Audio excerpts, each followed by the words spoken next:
Boa tarde a todos. Estamos iniciando mais uma reunião da Fundação Espaço Democrático para tratar hoje de uma questão que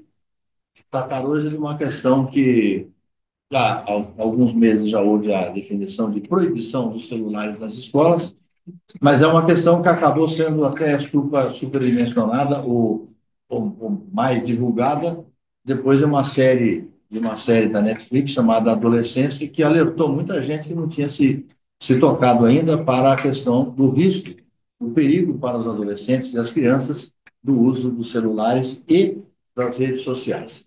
Por causa disso, eu pedi ao nosso querido Hubert Alqueires, meu amigo, aqui nosso velho companheiro de lutas, para que viesse falar com a gente. O Hubert é engenheiro civil e educador, é diretor do Colégio Bandeirantes de São Paulo e membro do Conselho Estadual de Educação. Ele foi secretário estadual de Educação, preside a Academia Paulista de Educação e é vice-presidente da Câmara Brasileira do Rio.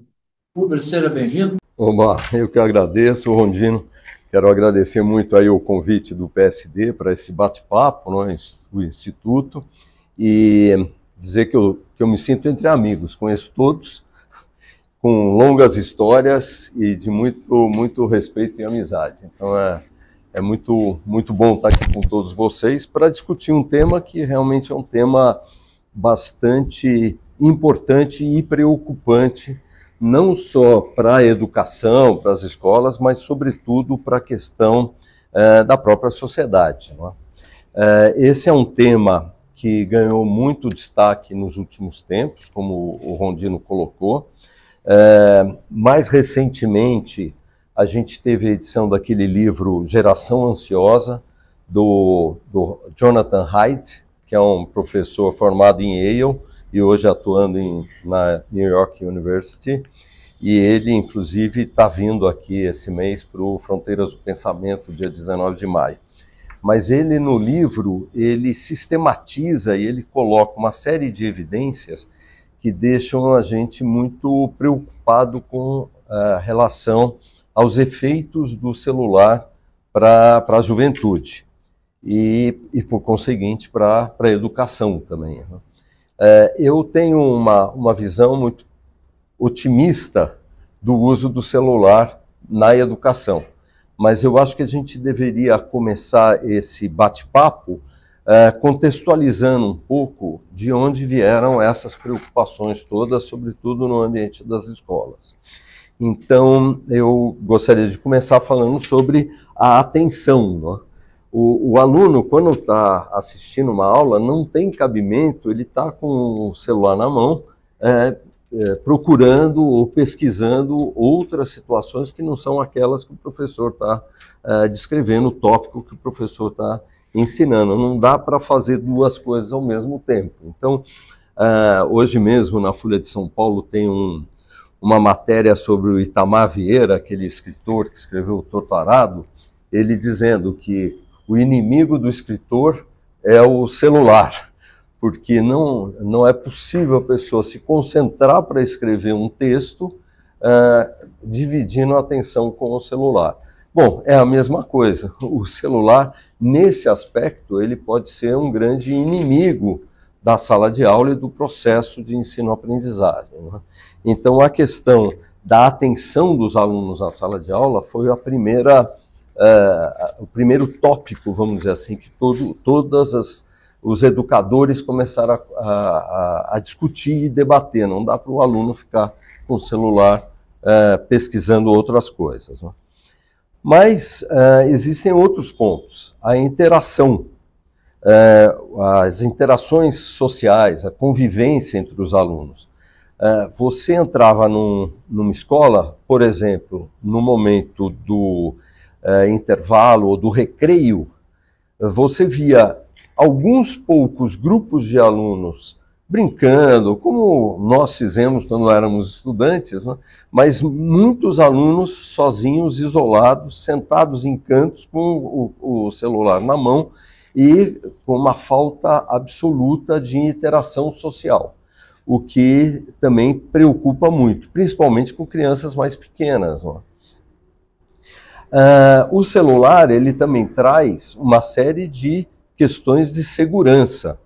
Porque quando o menino, a menina entra na rede, você muitas vezes não tem o menor controle do que ele está olhando, o que ele está pesquisando. E eles, com o uso das redes sociais, eles se expõem muito, tem uma superexposição que isso, por questões de segurança, eles acabam abrindo muitas vulnerabilidades e se expondo a perigos mesmo de segurança, né? Eu falei um pouco sobre conteúdos inadequados e isso tem sido um problema muito grande, porque os conteúdos inadequados, eles muitas vezes acabam participando de grupos que são grupos muito perigosos até para a saúde desses estudantes. Então a gente tem visto muitas vezes os casos em que existem incitações a jogos que são perigosos, eles fazem desafios que os alunos ali, os estudantes, os jovens, ao entrar naquele espírito de competição, naqueles desafios, eles acabam colocando as suas próprias vidas em risco, né? Mas tem outras situações. Por exemplo, a questão da automutilação, que hoje, nos jovens, é uma coisa muito séria. O que a gente percebe em redes como o Twitter, que hoje chama-se X, não é? O Twitter, ele tem grupos, como lá não tem nenhum tipo de controle de conteúdos, e isso é uma discussão bastante grande, que é a questão de proibir ou não é, de como verificar conteúdos, mas pensando na questão, os conteúdos no X, hoje tem grupos que falam sobre automutilação. E é interessante, esses grupos, as pessoas que seguem esses grupos, não são chamados seguidores, são chamados apoiadores. Então uma menina, fatos verídicos, reais, uma menina se mutila, vai para o hospital, fazem aquela sutura, aquela coisa toda, ela tira a foto e põe na rede social, no grupo do Twitter. E as pessoas, os apoiadores, começam a dizer: nossa, que lindo, puxa, que coisa bacana que ficou, olha, parecem aranhinhas, que aquelas costuras não parecem. Então você vê uma situação de conteúdo inadequado e que incentiva e que coloca numa situação muito perigosa o jovem ou o adolescente. O próprio filme, a série que o Rondino ele citou, que é o Adolescência, que é uma série muito interessante, são só 4 capítulos. O primeiro ele mostra o crime, o segundo ele mostra e como a justiça, o aparato de justiça na Inglaterra lida com aquilo, e lá é bem mais rigoroso que aqui, inclusive, não é? Mas no primeiro capítulo é a questão da justiça. O segundo capítulo é só sobre a escola. E é muito interessante ver como a série mostra a escola, que a gente reconhece muitas escolas públicas, não são todas. A gente tem muita escola pública muito boa no Brasil, em São Paulo, mas o fato é que ali tem um tipo um perfil de escola pública, que é uma escola pública que a gente precisa tomar muito cuidado. O terceiro capítulo, que eu acho mais bacana dos 4, é o da psiquiatra, como ela lida com o menino, como ela conversa com o menino. E o último capítulo talvez seja o mais trágico, o mais triste, que é o capítulo da família, não é? Então você tem lá o crime, a escola, a saúde, não é? E a família. Mas, fundamentalmente, é um garoto de 12, 13 anos, muito franzino, muito pequenininho, que está entrando numa fase de sexualidade, não é? E ele, no contexto, ele tem meninas que ele deseja mas que estão interessadas nos meninos mais velhos, mais fortes, mais bonitos e tudo mais. Então, ele acaba se sentindo naquela situação numa pressão muito grande.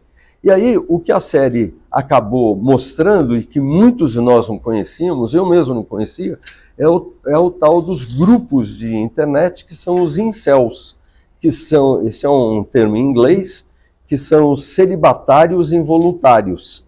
São garotos que têm desejo pelas meninas, gostariam de ter relacionamento com meninas, mas que as meninas os desprezam. Então, eles são celibatários involuntários. E o que acontece com essa comunidade hoje na internet é gigantesca. Tem influenciadores que incentivam muito esses garotos a não gostarem das meninas, a agredirem as meninas e assim por diante. Então, teria mais dois pontos que levantaram muito a preocupação da sociedade, que é a dependência digital. Então, os games, os jogos eletrônicos, os próprios jogos de azar, e as crianças todas expostas a isso tudo. E o último ponto seria o limite, que é um distúrbio violento na saúde mental e que muitas vezes leva a crimes, a participar de grupos de ódio e até cometer contra a própria vida. Não é? Vocês, no ano passado, acompanharam no Bandeirantes, em agosto, a gente teve um caso muito trágico, que foi um menino que se suicidou fora da escola, mas que alguns minutos antes de cometer o suicídio, ele gravou um áudio e mandou para o grupo da sala dele, da sala de aula, que tinha lá 30, 35 garotos e garotas, e isso, em meia hora, o Brasil inteiro já tinha ouvido aquele áudio absolutamente trágico. Quer dizer, o celular muito disponível e com usos que acabam gerando problemas muito grandes na sociedade. Então, o que acabou acontecendo é que diversos países, tendo em vista esses pontos, fizeram leis, ou proibindo o celular na escola, ou restringindo o uso do celular. Aqui no Brasil, a gente teve iniciativas, tanto no âmbito da Assembleia Legislativa, aqui de São Paulo e de outros estados, como no próprio Congresso Nacional. Então, em dezembro, o governador Tarcísio sancionou uma lei proibindo, e em janeiro, comecinho de janeiro, foi a vez do presidente Lula sancionar uma lei federal. A lei estadual, ela é mais restritiva do que a lei nacional. E a lei nacional, ela acabou predominando, até porque é nacional, não é? Acaba padronizando para o país inteiro, ela acabou sendo mais predominante. Não é? Mas o que acontece? Aqui em São Paulo restringia tanto os relógios como tablets, qualquer equipamento eletrônico. A lei federal fala mais em celular. Ambas proíbem o uso desses equipamentos na escola, nos intervalos entre aulas, nos recreios e durante a aula e nas atividades extracurriculares. Agora, a lei de São Paulo, ela proíbe que o celular chegue na escola. Diz que não pode levar para a escola. E, se levar, tem que ser confiscado na entrada. Quer dizer, um funcionário da escola tem que pegar o celular, coloca lá numa caixa, num armário, numa sapateira, não é? Como eles estão criando muitas vezes, para que o aluno nem fique portando o celular durante o período de aula. O que aconteceu quando o Conselho Estadual, aqui de Educação de São Paulo, enfrentou essas normas? As normas, elas são bem gerais, e o Conselho Estadual, ele assumiu a responsabilidade de traduzir aquilo para o sistema de educação e mais do que traduzir, dar diretrizes e fazer uma série de orientações para o sistema para o uso da lei, para a aplicação da lei. Agora, as duas leis, elas têm uma certa contradição. Por exemplo, a de São Paulo diz que não pode nem ir para a escola o celular. Mas a de São Paulo, ao mesmo tempo, diz que o celular pode ser usado como pedagogicamente, pode ser feito um uso pedagógico do celular. Então, a contradição é que se você não pode nem levar, como é que você vai usar para um uso pedagógico? Mas ela admite isso. E a federal também deixa bem claro. E como ela não proíbe a ida do celular, então a federal ela admite uma possibilidade do aluno não usar o celular para usos outros, mas quando o professor pedir, orientar, ele pode tirar o celular e fazer algum trabalho, alguma coisa assim. O que o Conselho Estadual fez? Ele mostrou todos esses pontos, esses tópicos de cuidado e de atenção, mas o Conselho Estadual, ele também incentiva muito que as escolas façam um trabalho pedagógico e um trabalho de orientação. Porque, no fundo, as escolas, elas têm uma obrigação de educar também para uma cidadania digital. Então, os professores, os projetos pedagógicos das escolas, eles deveriam contemplar esse aspecto. E até interessante, eu gostaria de ler como isso fica na BNCC, que é a Base Nacional Comum Curricular do Brasil, né?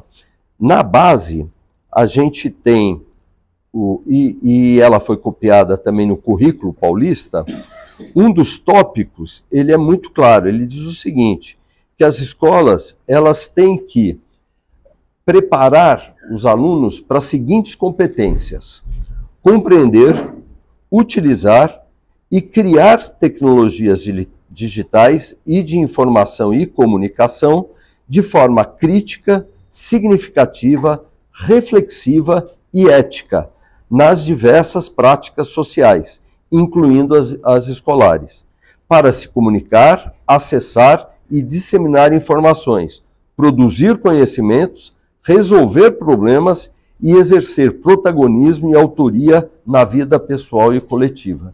Então, é a própria Base Nacional Comum Curricular brasileira, é o nosso currículo paulista, que incentiva que as escolas desenvolvam essas habilidades nos alunos. Então, um trabalho pedagógico é absolutamente indispensável, vamos dizer assim, por parte das escolas, não é? Num outro aspecto que eu gostaria de destacar é que os celulares, os equipamentos eletrônicos, eles enriquecem o processo de ensino-aprendizagem.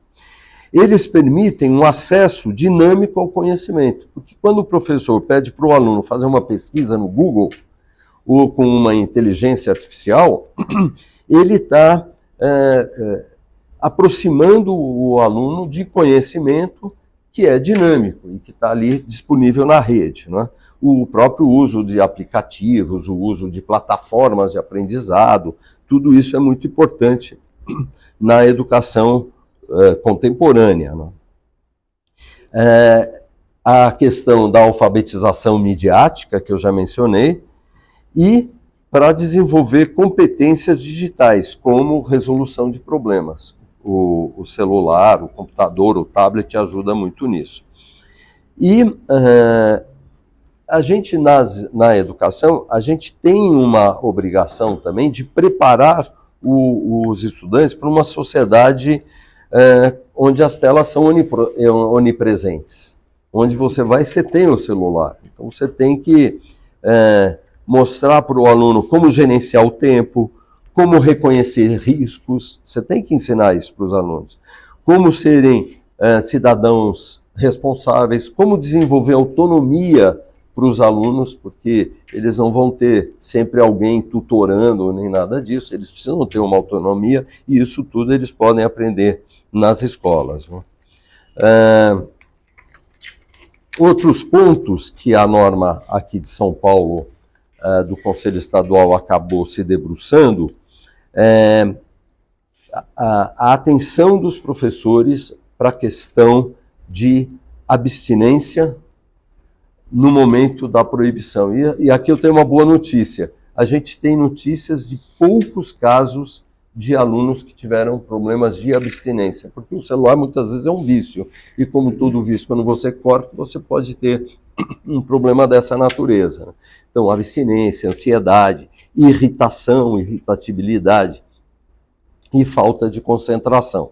Então, a norma orientou muito os professores para estarem atentos a essas questões para poder encaminhar quando fosse o caso. Né?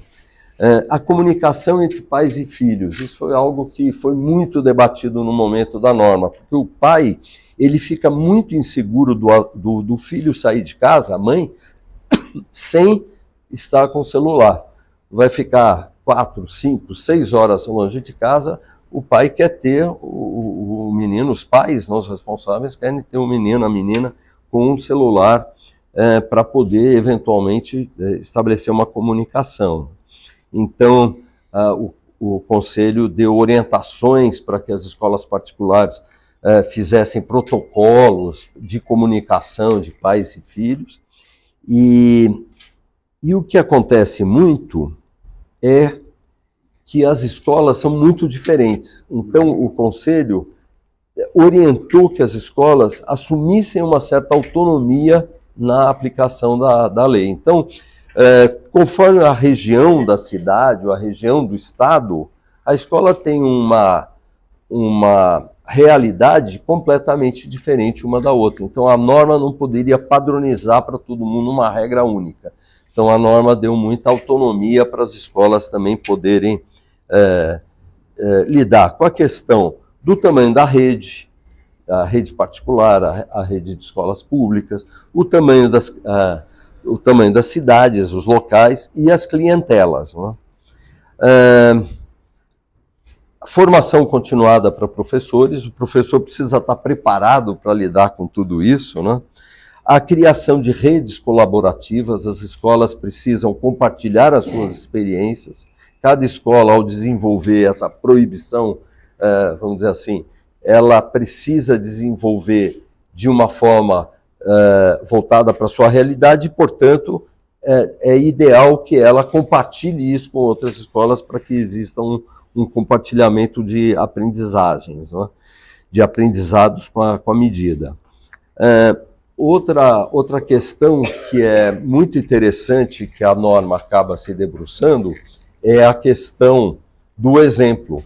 Porque não adianta nada proibir o aluno, mas o professor ali na frente, dando a sua aula, de repente ele para um pouquinho, vai para o canto para ficar olhando o celular e fazendo alguma comunicação com alguém da família e tal. Então, o inspetor de alunos, né, que fica no corredor, muitas vezes você entra para visitar uma escola, o inspetor está lá sentado num banco, no celular, absolutamente concentrado naquilo. Então, muito importante que a escola dê o exemplo. E aí, a gente até dá uma cutucada nas famílias, que as famílias precisam dar o exemplo também. O menino, quando está em casa, a menina, quando está em casa, ela não pode ver na família um exemplo que contraria, não é, essa questão toda. Mas, enfim, o objetivo é garantir que as escolas tenham um espaço de aprendizagem, um espaço de convivência e também um espaço de desenvolvimento de competências digitais. E aí eu volto a dizer, a cidadania digital, a ética, o uso crítico e seguro dos celulares e a autonomia.